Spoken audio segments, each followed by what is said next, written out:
Hello, Facebook, and everyone who's watching live. Thank you for joining us for the Social Vision Conference. This is the last panel of day 2. This panel will be Hasidic Feminism, and I'll pass it over to give a little bit more of an intro when we get started. But beforehand, I just want to say thank you so much for joining us. This is the end of our second day. Again, we'll have day 3, 4, and 5 coming up, so please join us for that. Tomorrow, we don't start till 1 o'clock, so we can all sleep in and then get started later in the day learning. And tomorrow is our social justice and spirituality day. So we have I think we have about 10 or 9 panelists tomorrow speaking on various topics having to do with that. So I would definitely not miss that. It's going to be great. And the day after is education on Thursday. And then the following Monday will be an amalgamation of different topics looking forwards. So yeah, I'll pass it over to Chava Green, who will be moderating this panel, and please enjoy. Great, thanks so much, Jonah. Hi, everyone. Welcome to our panel on Hasidic Feminism in Theory and Practice. You're encouraged to use the Zoom Q&A feature to ask any questions during the session. Hopefully we'll have time to turn to audience questions at that point. So we're going to have each of the speakers talk. I'll begin, then we'll have Tali Loewenthal and then Michal Etzion in that order. So this panel kind of came together based on all of our interests in women in Chabad and in Hasidic life, both in theory and practice, meaning in Hasidic discourses and teachings, and then also through our ethnographic work with Chabad women. So without further ado, I'm going to start my talk. I'm a doctoral student at Emory University in the Graduate Division of Religion. I'm also a fellow at the Tam Institute for Jewish Studies. I use ethnographic methods to think about the way Hasidic texts influence the lives and identities of Chabad women, and also their relationship to feminism. So I just want to thank, again, the conference organizers, Jesse and Jonah, for all the work they put into making this come together, and also Phil Wexler and Menachem Schmidt. Thank you so much to my co-panelists also. Looking forward to our conversation. At the previous Social Vision conference, I spoke about Chabad women's Torah study and how a term like Hasidic feminism can help us understand the complex ways Chabad women hold together various aspects of their identities.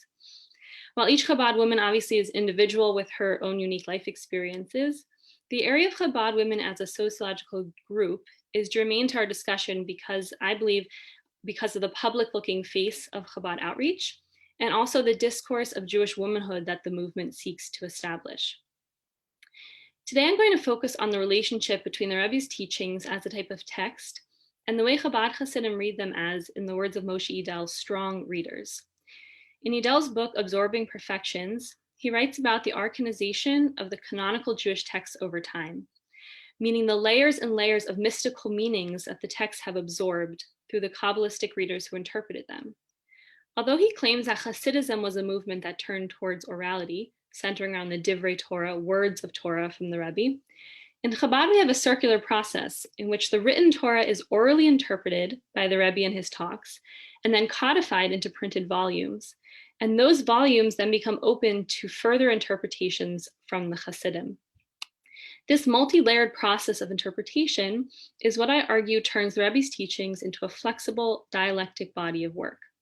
As Wolfson notes in Open Secret, the Rebbe and his Hasidim are bound in a circle of dialectic reciprocity, such that the identity of one is constructed and construed in light of the other.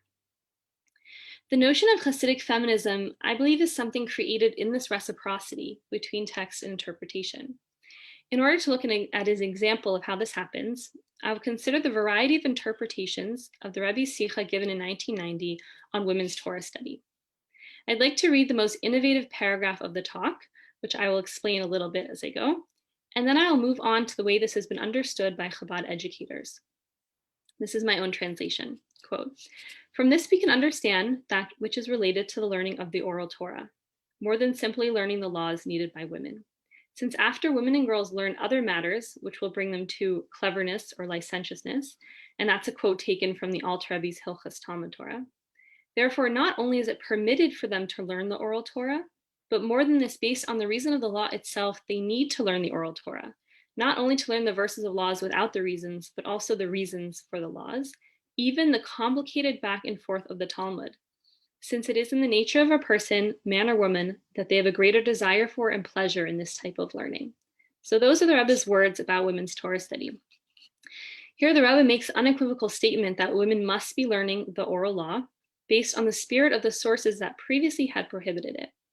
At the conclusion of this talk, women's Torah study takes on a new quality as a means of precipitating the universal knowledge of God that will fill the world in the time of redemption. This talk by the Rebbe has become an absorbing text in Chabad, just like the rest of his corpus of teachings. Among the variety of people I interviewed about their understandings of this text, each person had a different interpretation with different sociological implications. For example, in general, Gemara teachers at Chabad girls' high schools felt that the Rebbe meant for girls to get a sense of the rich halachic process that culminates in the laws that govern their lives, a focus on the why, but not necessarily a direct engagement with the text. A shlocha felt that Chabad completely missed the boat on establishing institutes for women's higher level learning, like Drisha or Nishmat, based on this text. A self-proclaimed Chabad historian remembers his shock when hearing the Sikha, but his slow acceptance of the concept over time. What most interests me is the way the Sikha has been mobilized by a young Chabad woman, Hadassah Shem Tov, to create a women's learning program that teaches Gemara, Shulchan Aruch, and Maimarim to Chabad girls. This program is called Bat Sheva Learning Center. Although interestingly, she receives more ambivalence than critique, she often finds herself returning to the Sikha as both the rallying call and the haskama, the seal of approval from the Rebbe that her organization is founded on. In an interview, Hadassah also spoke to me about the deeper connection she sees between Hasidism and women's learning. First, she framed the emergence of her work as a parallel process to the slow emergence of Hasidic teachings over time. Just like it took many generations for these mystical teachings to spread, she feels that women's learning must also go through the same process. And why in particular do Hasidim have connections to women's learning? Her theory is that Hasidism in general emphasizes feminine characteristics, such as simple faith, action over intention, commitment over intellectualism. She said maybe that's why there is a history of attention to women's voices in Hasidism. And here she cites the women figures in Yosef Yitzchak's writings, the Rebbe's memoirs, as an example. This is an instance of the Rebbe's teachings and texts being open to interpretation. And significantly, when thinking about Hasidic feminism, when women in Chabad have access to a broad education, they also become strong readers. I'm hesitant to call Chabad or the Hasidic movement feminist in a broader colloquial sense, without the time to delve into the implications of that term. However, I do believe that many of the Rebbe's talks about women, shluchos, and the mystical feminine are texts that can absorb a feminist yet conservative reading. Like Hadassah's trailblazing Gemara study for women in her community, the Rebbe's texts are open to interpretations that can empower women as readers, mystics, and activists. Thank you. Okay, so now we're going to move on to Dr. Tali Loewenthal and his talk. Dr. Lowenthal is a teaching fellow at the Department of Hebrew and Jewish Studies of the University College London, lecturing in Jewish spirituality. He has authored many celebrated books on contemporary Hasidism and Chabad history. He also directs the Chabad Research Unit, providing adult education, and teaches academic religious studies at Lubavitch Senior Girls School in London. Thanks so much, Tali. Take it away. I'd like to share my screen, Chava, please. Okay, great. Do you see the function right in, it should be in green below? Yeah. I'm just getting it working.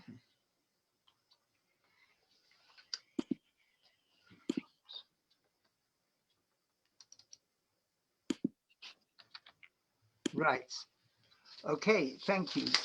Thank you very much for inviting me, and it's wonderful to be here at this particular session, which is a topic so dear to the Lubavitcher Rebbe. And I must say, when I first picked up the book, Social Vision, I immediately had the question, why doesn't it have a whole chapter about women? They are mentioned in the book several times, but there isn't a whole chapter. And Chava Weissler made a very interesting statement that learning about women in a society does not only tell you you now have additional knowledge about the women in the society, you didn't know about that before, it tells you something about the whole society. And I believe that the Lubavitcher Rebbe's emphasis on women is something absolutely crucial for the Chabad school in the 20th and 21st century. So my focus for this talk is on personal spirituality for Chabad women. And here is a painting representing Chabad contemplative prayer. It's a beautiful painting. It's called Shabbos Afternoon. Zalman Kleinman, Alav Shalom, the painter. And we have here people, after the minyan has finished, this group of people remain in different styles of contemplative prayer. But my question is, meanwhile, what are the women doing? Well, one possibility is they're grumbling at home. What's he doing in shul? Why doesn't he come home? We're all waiting here to make kiddush. Or maybe the wife and children, the wife makes kiddush for the children, finish. And the husband comes home 4 o'clock in the afternoon and there's only half a challah left. Well, it might be like that. Esther Golda Shem Tov was the wife of the esteemed Hasid Ben Zion Shem Tov. She wrote a book of children's stories called Mindy Gets a Reward, in which her husband used to daven very, very long, in a very secret way. And so she describes in one of the children's stories how the family sits waiting for the husband. Or the wife might be doing her own thing. She might be saying Tehillim, she might be learning a Sikha or a Maima, she might even be davening. Okay, davening long. So let's have a look, something to do with women. So the key when we're speaking about Chabad contemplative prayer is Chabad Hasidic teachings. So to what extent are these teachings, or have these teachings been accessible to women? In the late 19th and the early 20th century, we have evidence about Rochel Leah Kugel Segalovsky, the grandmother of the famous Hasid Rabbi Mendel Fudefas, who told me about her and told me how she would come to the discourses of the Rebbe Rashab, extremely profound discourses, and she would somehow be in a way that other people couldn't see her. She would listen intently, and she would learn the Hasidic teachings, which were handwritten Hasidic teachings. And if anyone else came along, she would hide them. If a man came into the room while she was studying them, she would hide them and replace them with a Tzena Orena, a popular book for women, a Yiddish book for women. Also itself a profound work, incidentally. Blume Kesselman Bronstein was the wife of Shlomo Chaim Kesselman in Kfar Chabad, the Rosh Yeshiva, and she would sit on the balcony on a Shabbat afternoon studying Geschriebene Chassidus, the handwritten Hasidic texts of the previous Rebbeim, as was described to me by one of the students in the yeshiva of Reb Nachman Suda. Sonia Rosenblum Gurari, she is a fascinating individual who was written about by Eli Rubin in an article I'm going to quote in a minute. So let's just move on. We see here what it looks like, Geschriebene Chassidus. This is from a manuscript in the John Rylands Library in Manchester. Many of the Hasidic teachings remained in manuscript until the middle or the second half of the 20th century, when there were a huge publishing project took place. So Sonia Rosenblum, her maiden name is Gurari. She's the sister of the Rashag, the sister of Reb Shemaria Gurari, who was the brother-in-law of Reb Menachem Mendel.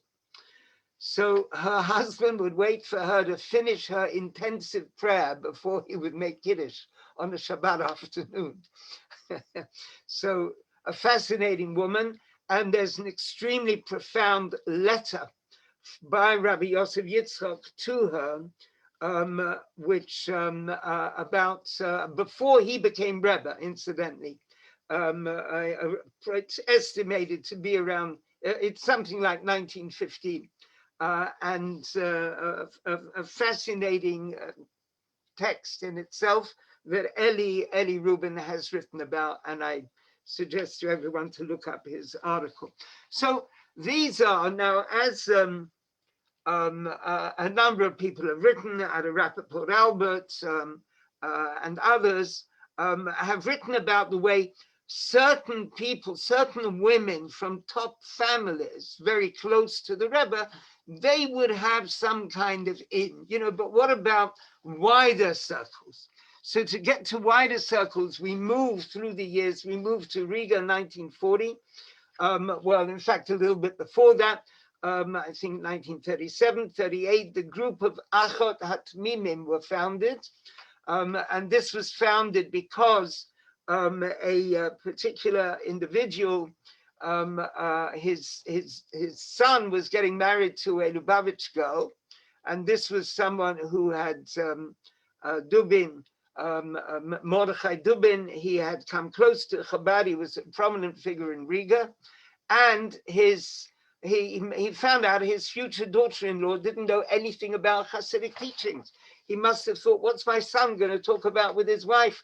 For Dubin, the whole excitement of Chabad, the Hasidic teachings. So he asked a prominent Hasid, who might be one of the two elderly gentlemen sitting in the picture, I think probably this one, Mordechai Chefetz. And he asked him, would you teach my future daughter-in-law Hasidic teachings?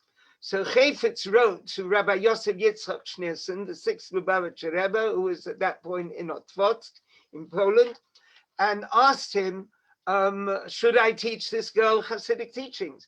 And the Rebbe wrote back enthusiastically, yes, you should certainly teach her. In fact, you should make a whole group, and I would like there to be lots of such groups, and they should write notes on what they learned. So that heralded the idea of these girls of Achot Hatmimim. And then one of them, Chaya Sima, you can see her there, she wrote a letter to Rabbi Yosef Yitzchak saying, I don't know what to do with Reikut HaMa'asim, the emptiness of action. And he wrote back a beautiful, profound text about meditation, which, if it was written to an elderly rabbi, would be considered a remarkable document. And it's actually written to this young girl that we can see in front of us. Chaya Sima Mikhailova. I don't think her family was particularly prominent in Chabad. She herself was like an activist girl. She did all kinds of things, but it's broadening the net. And in fact, Rabbi Yosef Yitzchak wrote quite a number of letters to young women and girls like her. And this group, Achot Hatmimim, was also a parallel group was set up in New York, in Brooklyn, and the meditation system that he sent her could be expressed graphically as this, as that in thought, there is thought, speech, and action. And so in the thought aspect, there's also thought, speech, and action. So you can go higher and higher and higher to the thought of the thought of the thought about whatever you are considering. Like in the beginning, God created the universe, and you can think about that and think into what it really means. As he says, you come to the godliness which is within the thought, beyond the words, the letters, and the ideas. And that was what he was trying to teach her. Now then we come to the time of the seventh Lubavitcher Rebbe, Rabbi Menachem Mendel Schneerson, who is trying to empower women. He's telling them to learn, he's telling them to be leaders, he's telling, as we heard just now from Chava, he's telling them to learn Talmud, he's breaking down all kinds of barriers. One of those is that here are the women in 770 sitting where the men usually sit, and upstairs the men are sort of squashed into the women's gallery, seeing what it's like for them. And while the men communicates with while the Rebbe communicates with the women. We have also, after the Rebbe passed away, there's the Ohel, the grave of the Rebbe, and girls come to the Lubavitch Ohel as well. So now we come to the actual concept of studying Hasidic teachings relating to prayer.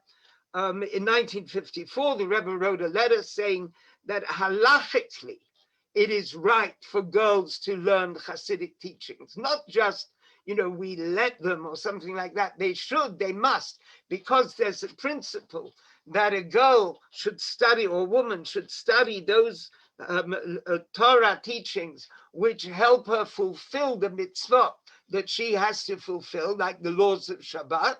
And so to love God and to be in awe of God and to recognize the oneness of God, these are among the 6 mitzvot tamidiyot, the continual mitzvot, which were defined by the Sefer HaChinuch back in the 13th century. And so therefore, learning Hasidic teachings are halachically recommended, not just permissible. So where are the Hasidic teachings about prayer? Well, there's Rav Shneur Zalman Siddur with Hasidic teachings. Here's the 2020 edition. Didn't have so many footnotes in the first edition or the earlier editions. And then you have a whole series of texts on prayer, tract on ecstasy by the second Lubavitcher Rebbe. All the Chabad Hasidic teachings can be understood as being about prayer. They can all be applied to prayer. And so then began a process of translating things into English. Tracts on prayer published in English, and here things not in English, but it's a liquid, an anthology of the Rebbe's talks relating to prayer. And then we have applying them, learning to pray by Zalman Gopin. This is the early part of the prayers, 2nd volume on the later part, 3rd volume up to the Shema. There's a 4th volume as well I haven't got. Here are a couple more books in English, Sea Traveler, and then we have Perush HaMilot, the explanation of the words, and something that was I found out about by one of the girls whom I interviewed about prayer, this meaning of the paragraphs, the Chabad Siddur with Perush HaParagraphs, the meaning of the paragraphs. So it takes, let's say, the Psuke de Zimbra, and it gives you an introduction to it, and then paragraph by paragraph says something about it. Now, I'd like to conclude just with some comments that I got in what I really see as a pilot study, which I began a year and a half ago. And I would really like to continue. And it is about the idea of contemplative prayer in Chabad. And what I'm going to give you briefly are some of the quotes from the girls and women whom I interviewed about prayer. So here we have a 19-year-old teacher, girl teacher. She tells me it takes me a good hour to daven every morning because I feel I have to whisper every word, not just mouth it, I have to really say it. Most of the time it's hard for me to focus. Now an hour is considerably longer than a regular, it's like a slow minyan, an hour. In the Shmona Esrei, I focus on each bracha from beginning to end. And whenever I have time during the prayer, I think of the verse, Ki karov elecha hadava ma'od, the thing is very near to you in your mouth and heart to do it, from Deuteronomy, which is on the title page of Tanya. And she keeps coming back to that. So to me, that means every Jew can daven in a spiritual way. You don't have to be a spiritual person. So this is how a young woman understands prayer in her context. Now, here's another young woman. She's like a mashpia type. She's not only a teacher, she has girls who listen to her. So I asked, do you speak to girls about davening? Yes. I tell them it's a time you connect with Hashem, experiencing oneness with Hashem. When you've renewed that oneness, you can go on to the rest of the day. It's a time the neshama can express itself, go out of the galut, the exile of the body a little bit. Do you give them advice how to daven this way? Yes. I tell them to learn Hasidic teachings in the morning. It's like taking a coffee in the morning. It makes the davening a real davening. And then we discuss what kind of things she advises them to learn. And she speaks about some of the books that we mentioned, the Gopin book in particular. She cites that. But she says, I personally like to learn a whole maimah, a whole discourse, rather than tidbits. Other people like little snippets, but I like to have a whole maimah, a whole discourse. So this learning of discourses is a fascinating thing. That fuels not only contemplative prayer, it also fuels the sense of empowerment and the ability to change the world. So here's another approach to davening from another young woman, another young high school teacher, 22 years old. Do you transmit anything about davening to your pupils? She says, yes. Often when a girl is in inner conflict with a lot of stress, I point out to her that if she were able to appreciate her davening, to experience it, it will help her find inner harmony. In other words, she's teaching girls about a sort of an inner battle going on inside her. And then here we have another person who is an older 45-year-old woman when I interviewed her. She's older now. So this was a year ago, mother of 12 children. When you were in seminary, I asked her, do you learn any, and she's a campus shlucha, did you learn anything about davening in England, in seminary? Yes, we learned. But most of what I think about davening now, I learned more recently myself. So what's your approach to davening? It's a relationship with Hashem, a chance to communicate. And I always learn Tanya before davening. I read an answer from the Rebbe to a bocher to think the words, V'hine Hashem, behold, God is over you, looking at you, and his glory fills the world, and he's able to see exactly what you're thinking and feeling. I think about that. I wrote it in the front of the Siddur. I think of it before davening, and also just after Yishtabach. About 4 years ago, when I had 6 children, I decided to put more effort into my davening. No, it's, sorry. I don't think when she had 6 children, she had more children then. I decided to put more effort into my davening. It became a whole project of mine. I listened to tapes of Reb Leibel Shapiro from Miami talking about a Hasidic approach to davening. Then on Shabbat, it's my favorite day for davening. I have more time. I find it distracting to daven with a minyan. I'm never up to them. So when I had 6 kids earlier, I realized my davening wasn't right because I was trying to daven as much as I did when I was 18. So I measured out a 10 to 15 minute davening, which I can do every day of the year. And she gives a list of what she davens. Every day on my birthday, I add a paragraph. I recently added Hodu. On Yom Kippur, I daven the whole davening. I'm a once-a-year Jew. Sometimes my husband holds the fort while I daven. Now, she told a story that a Mrs. Hech, Rebbetzin Hech, asked the Rebbe what to do about davening. She couldn't manage davening because of the children. So the Rebbe said to her, get a babysitter to be with the children while you daven. I think that's as much a change as Chava Green. Chava presented this talk about women learning Talmud. I think that statement is a sea change in the thinking of Lubavitch men and women, because that is a transformation, that a woman's davening is important. Well, I could go on, but time is limited, and so therefore I'll have to stop at this point.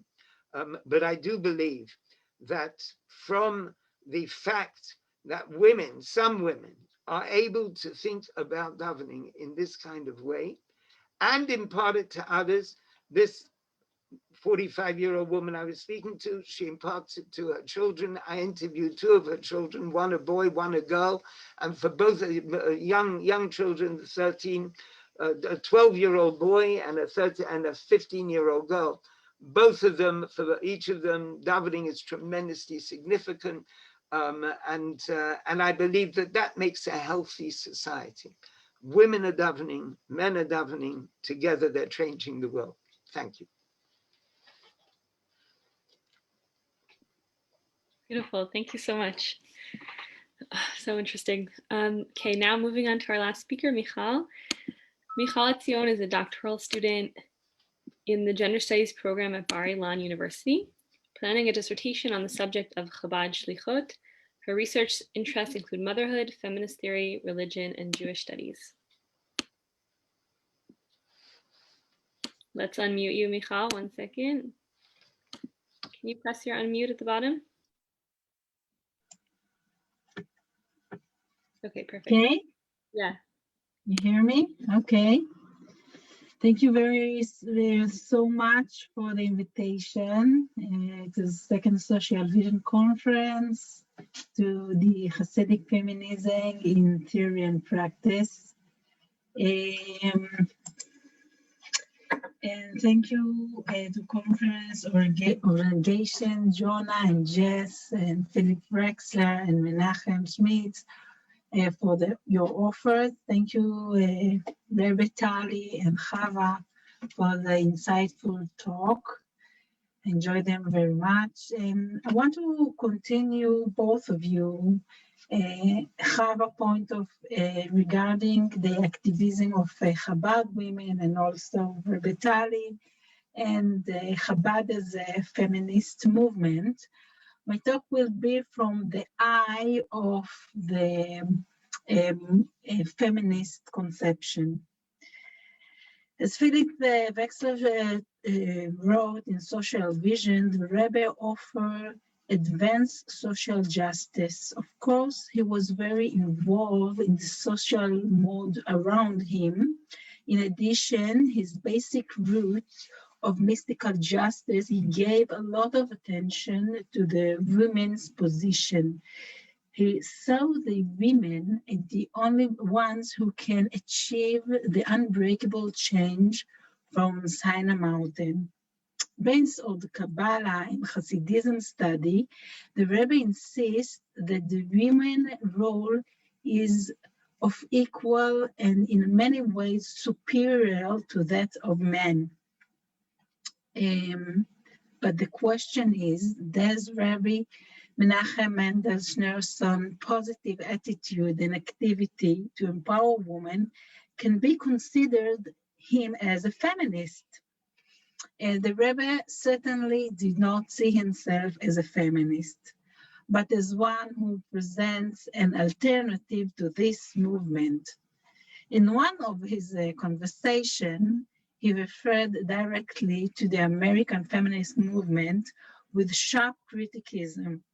The mistake of women's liberation movement, the Rebbe argued, is the attempt to present the different roles of the genders as inequality. The Rebbe argues that practically feminism has achieved only inequality because it made women feel inferior and willing to emulate men. According to the Rebbe, the feminist approach is contrary to the Torah ideas. The Torah seeks from every gender to preserve his unique virtues, but women's liberation movement support the perception of women should first make a career and earn money and respect, and only then plan when and how many children are to be born. The Rebbe believed that this new approach that speaks in the name of equality misses the mission that God has set for the woman to build Jewish home and raise children. In other words, the Rebbe didn't see himself as feminist. He even opposed to the women's liberation movement because he thought it was missing its own purpose and did not stem from religious Jewish observation. However, we have seen that Rebbe called for change in the accepted believer patterns of the female and male dimension in reality. The current situation is that the world is largely dominated by a masculine element. That is, the given state of the world today is one in which the masculine element is highly present. The desired situation is that the world will be ruled by the female element and be appropriately merged with the male God. In order to do that, humanity as a spiritual organism must have new gender rethinking. By the Rebbe, strategic this stagnation model will lead to a potential malfunction of the world. According to the Rebbe, in order to fix the world, we have to redefine the forces between female and masculine elements, which is also the Chabad idea. The Rebbe didn't consider himself committed to full equality in the rights of women in halakha, to modern social and religion starting. The Rebbe may not be a feminist, but there is no doubt that he acted to promote femininity. He did a series of deeds in which was tremendous innovation, like Rebbe Tali now talk about the wife make kiddush to the children, this example. He did a series of deeds in, as I said, contrary to habits traditional, and those acts change the status of women in a religious society. There is no doubt that the whole thing emerging from the thought and work of the Rebbe offers to bring you the sympathetic treatment to women, their status and their right. Yet, despite all above mentioned, the Rebbe adopts the essentialist patterns of male and female and preserve the gender gaps. According to Ada Rappaport-Albert, female promotion in Chabad is nothing but conversion strategy in a feminist gaze. Guys, as Rappaport-Albert explained, Chabad has demonstrated a brilliant ability to adopt issues and terminology that stands for their needs at the top of the feminist agenda. They have ingeniously identified the areas of overlap between the principle of women segregation in special frameworks for them, accepted by the most extreme feminists, and the traditional separation of the genders, which is accepted in all its severity in Chabad. As Philip Rexer wrote, Rappaport-Albert claims that the Rebbe reevaluate the women virtues and roles in an unconventional way. He created powerful counter-feminism. Counter-feminism is very, very important thing, which was the success key to Chabad movement. Chabad demonstrated its sensitivity to modern change of context. It demonstrated its ability to innovate in the name of tradition in a proper and a different way of conversion to feminism. Chabad used most of the modern cultural trends as a means to achieve tradition. In other words, Chabad negotiated with modernity.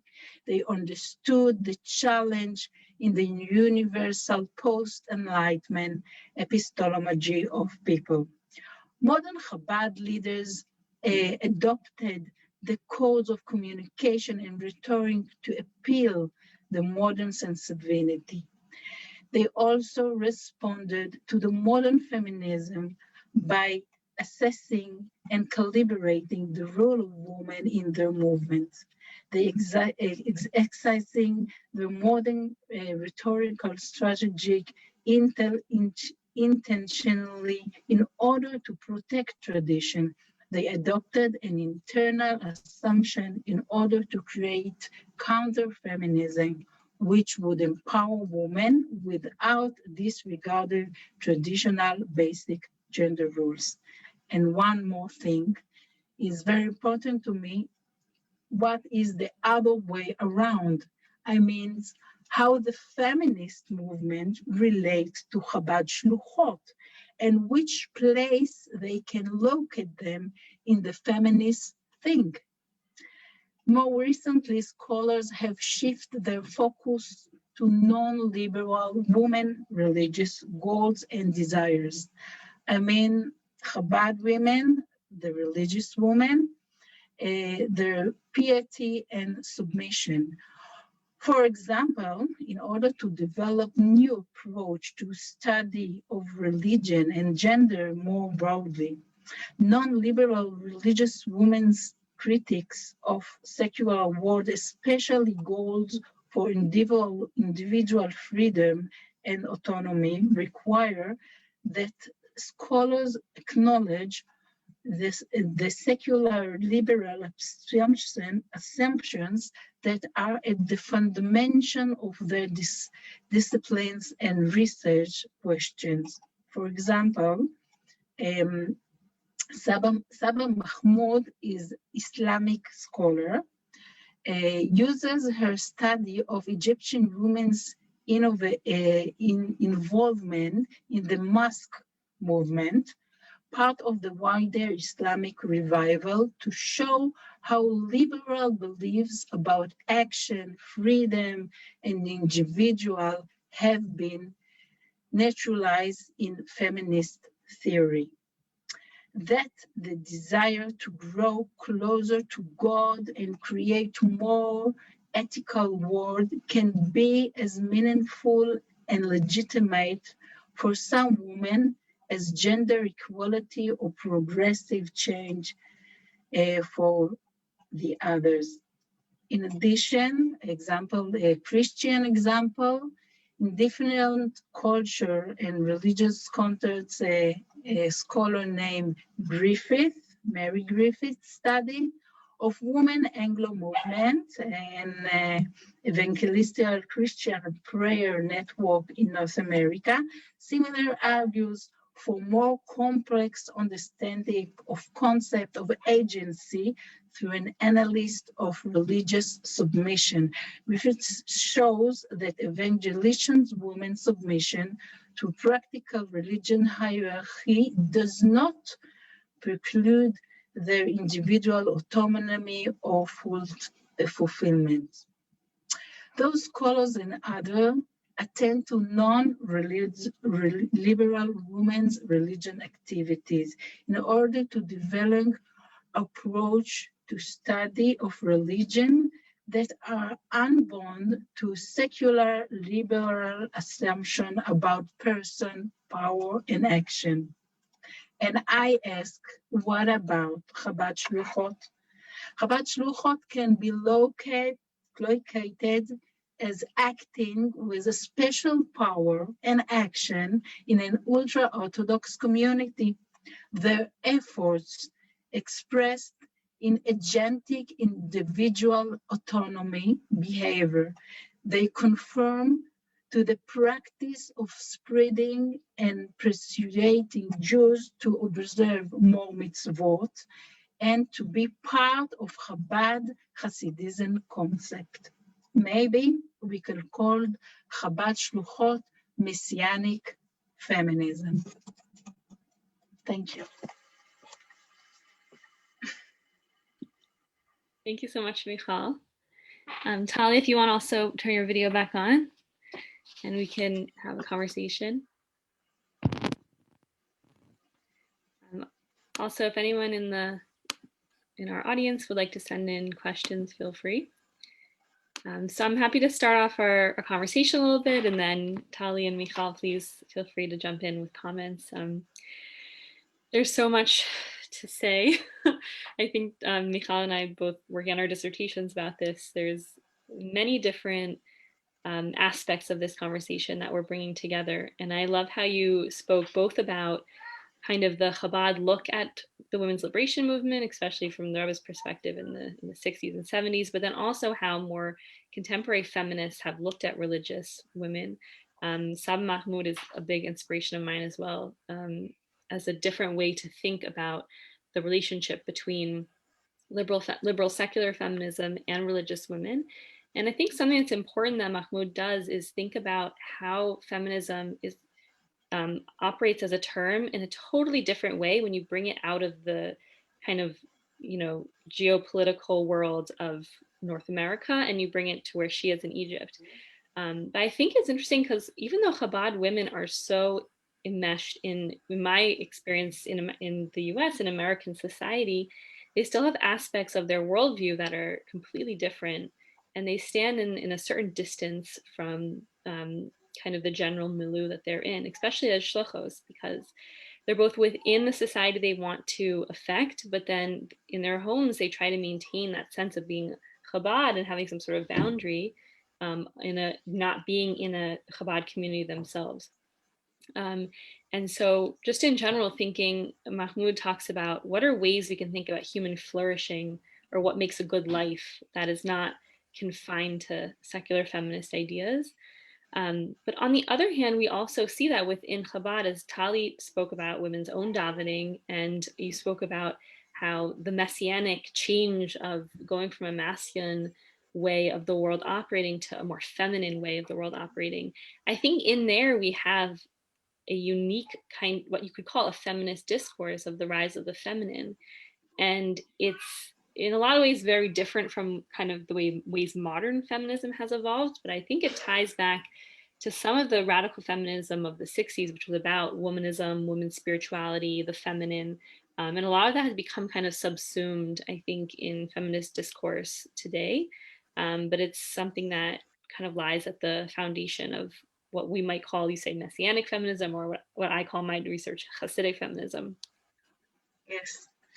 I want to ask Chava and also Tali about the Gemara study. I didn't know about it. How much is Gemara study is common? I think it was only Hasidic teaching. I didn't know they have it really, really common, as you know. It's not so common. I wrote another paper for the AGS this year about kind of the disparity between the Rebbe's teachings about this and then how much it's been implemented in Chabad communities. And there's a huge variety of the ways that schools offer Gemara to girls. In general, they have one Gemara class. Chabad school offer it? They do. Mm-hmm. Most Chabad schools. Officially? Yes. Officially? Yeah. Wow. Not in a similar way that boys learn Gemara. It would be like one of many courses, usually in 11th or 12th grade. And it's taught in a kind of way of a rabbi sitting at the front of the room and speaking to girls, and the girls might have some material. However, I did find out that there are a few schools where they teach Gemara more rigorously. There was one in Massachusetts that closed within the past few years, but I spoke to a girl who went there and she gained a lot of Gemara skills. And then there's this program that I mentioned, but Chava Learning Center, and the founder's mission is to give Chabad women the opportunity to gain skills to learn Gemara on a higher level. Wow, very nice. Nice to hear it. I didn't know. Yeah. Very good. And as I said, as Rabbi Tali told in his lecture, that wife make kiddush to the children, this is as well was one of the innovation of the Rebbe, that he gave another mitzvahs to women to do by your own, by yourself, and it's very special and unique, especially in this time, especially in ultra-Orthodox community, and it's very special. I'm not sure if Tali's here because we don't see his video, but I think he meant in that sense that because of the practical necessities sometimes of the Chabad prayers that women will make Kiddush. I don't know if that's something specifically that the Rebbe had said, but Yes, it did. he did. I know, yes. Oh, okay. Oh, About the Kiddush, I know, especially I know it. Well, yes. So we actually have two questions in the Q&A, or one's a comment, so I'll just read them. The first one is from Eli Rubin. Thanks for joining us. He says, just to note, today it's an auspicious day in the calendar of Chabad women, being the yard site of Rebbetzin Shner Sarah, the wife of the Rebbe Rashab, and the mother of the Rebbe Rayatz, and the Rayatz dedicated the second discourse in the final Basti Lagani Maimer to her memory. So thank you for pointing that out. And then Michael Wessler asked another question. Do you think there is still an external perception of the Chabad religious woman as subjugated to men? And does this bother you? Interesting. Would anyone else like to jump in with that one?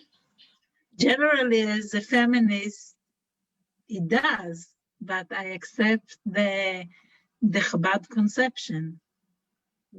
My thinking, and I want the whole world to be equal, but I don't think Chabad or the Rebbe thought about equality, real equality, halakha equality, no. But I want equality.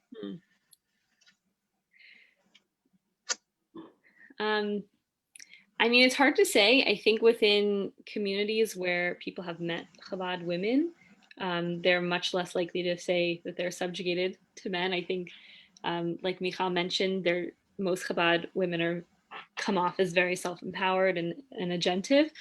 I think in general, there is a sense in the larger kind of world that a lot of religious women, in order to not be subjugated, need to have the same rights and equality as men, as Michal mentioned. I think that there's a lot of misconceptions about what Chabad women themselves feel about that. And I think that's the important part of ethnography that I feel is important as a method, which is to have Chabad women speak about their own experiences. Whereas I think a lot of feminist writing on religious women in the past had been from perspectives of people who had left religion or didn't understand a religious woman's experience, which is why the work of Mahmoud and other people is so important, to talk about what the things are that are actually important to religious women. And maybe equality or having halacha be changed in order to create that equality isn't the most important thing to them. So when women and women open Chabad house around the world, they're doing it together, okay? There are special things that the women have to do, the things that the men have to do, and they do it together, and they have a very, very special things to do together. I don't know if I allow to say it, but you know, the Christians, where they spread their mitzvot, not mitzvot, but the women had a lot of opportunity and a lot of influence about people more than men in the Christianity, okay? So they got in their heart and speak in front of them. So maybe here is the same, and I'm working on it, and I'm checking it now in my doctorate. Yes. I also do work with comparative studies of religious women, and I think it's a really fruitful area to help think about Chabad women's experiences and how we can conceptualize their relationship to feminism.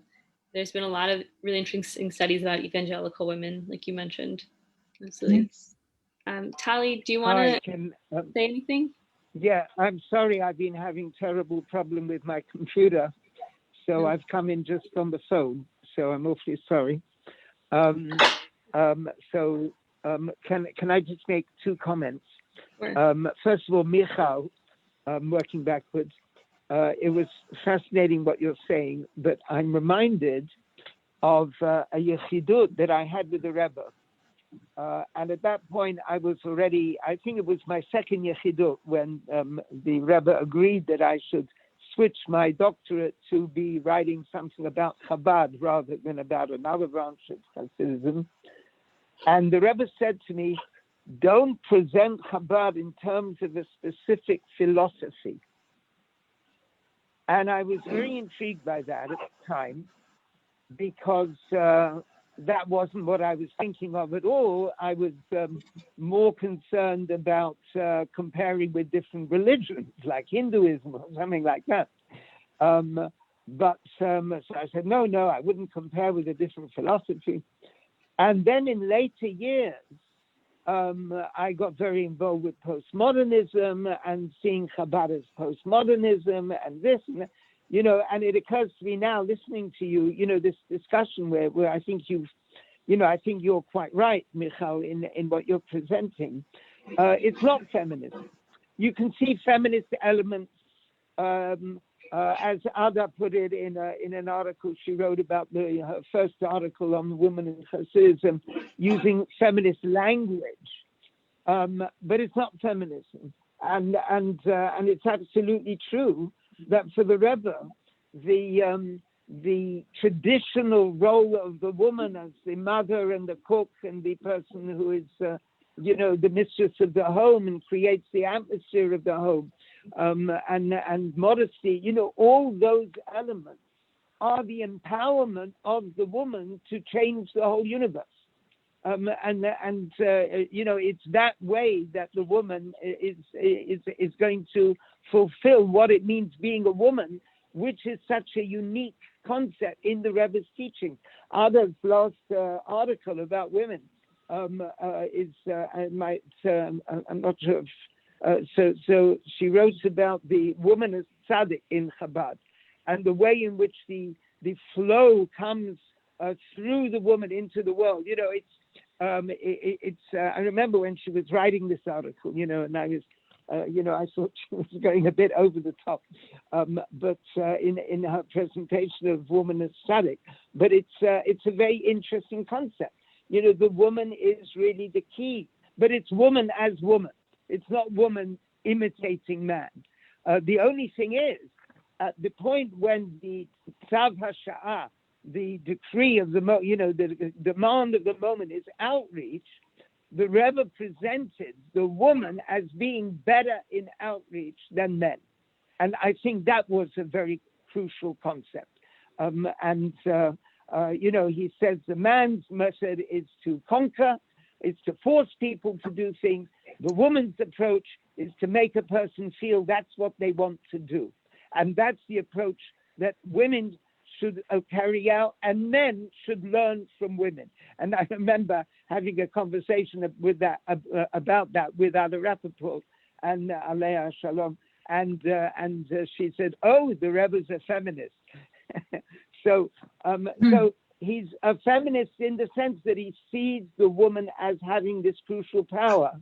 But it's as a woman, exactly as you say, Michal. It's as a woman. It's in conservative terms. It's as mother, hopefully of many children, and running a home. But at the same time, she could be, presenting her ideas in a very sophisticated way and having an academic job, or being very creative and being very creative. So that was a point to you. And to Chava, I just wanted to say that, yes, it is fascinating, this idea of Talmud. In fact, some of the girls that I quoted, these teachers, taught Talmud themselves. To one of them taught Talmud herself to the girls in the Lubavitch High School in London. But much more stunning than the study of Talmud is the Hasidic discourses. Talmud, don't forget, is operating within a very specific concept of existence, and there's the giving of the Torah, and there's the rules, and now we're working out what the rules are. And, there's Midoraita, there's Midorabanan, there's different opinions in the Halakha. Does it go according to Abaya or to Rava or Rabbi Shimon? Or how does it work? But the Hasidic teachings, especially the Rebbe's Hasidic teachings, raise existential questions about the whole nature of reality. Questions the Talmud never asks. Or if it doesn't mention the question, it says, oh, this is the question you should never discuss. It's precisely that question that the Hasidic teachings, the Talmud in Chagiga, says, Ein Dorshin, you shouldn't learn Maaseh Merkava. Well, Hasidic are the work of the chariot, the mysticism of the chariot. That's precisely what Hasidic teachings are. They are the work of the chariot. So, so while it's very interesting to explore this, recondite field of Chabad women studying Talmud, I think a far greater number of Chabad women and girls study discourses, and the Ma'amarim are actually, as Elliot Wolfson puts in his book, Open Secret, they are the most fascinating teachings you could imagine. And in terms of those teachings, we're just living in two realities at once. There's this world, and there's the world of Atzmuto Yitbarach, the essence of the divine, and Mashiach. Just one other point. I'm sorry to be speaking so much. We've gone over time. But to Michal, it's not a Chabad Kiddush that the woman makes Kiddush at home. If the man's not there, then the woman makes Kiddush. That's normative halakha. Okay, I'll shut up now. I'm sorry. That says 9 kav of speech went to women, but I must have grabbed some of them. Thank you very much. Very interesting. All right, sadly we have to wrap up our conversation, but this was really wonderful and a lot of interesting things came up, and I hope we have an opportunity to speak again. Thank you. Awesome. Thank you guys so much. That was so fascinating to listen to, and I hope this conversation can continue offline and in future conferences or whatever that we do, because this is such a interesting and important conversation, and I love listening to you guys talk about it. So this is going to be the end of our second day of the Social Vision Conference. Thank you everyone who joined us. Thank you. To speak. Thank you, Michal, thank you, Chava, and Tali. Everyone who spoke today, earlier today, everyone who spoke yesterday, everyone who joined us on the Zoom and on the live streams. A reminder that although we're done for today, join us tomorrow at 1 for the first of 3 sessions on spirituality and social justice. I can tell you the 1 o'clock session is, let me just tell you the exact name. The 1 o'clock session is called A Paradigm Shift in Warehousing Human Beings. And it is about prisons. The 3 o'clock session is called Living Hasidism in the Real World. And the 4:15 session is called Socio-Mystical Justice and Incarceration. So it's going to be a lot of different topics, but it's intimately related and really important stuff coming from Social Vision. So please join us for that. And the next day is education. And then again, the following Monday will be our last day of the conference. So thanks everyone for joining us. Thank you. We can now stop live streaming.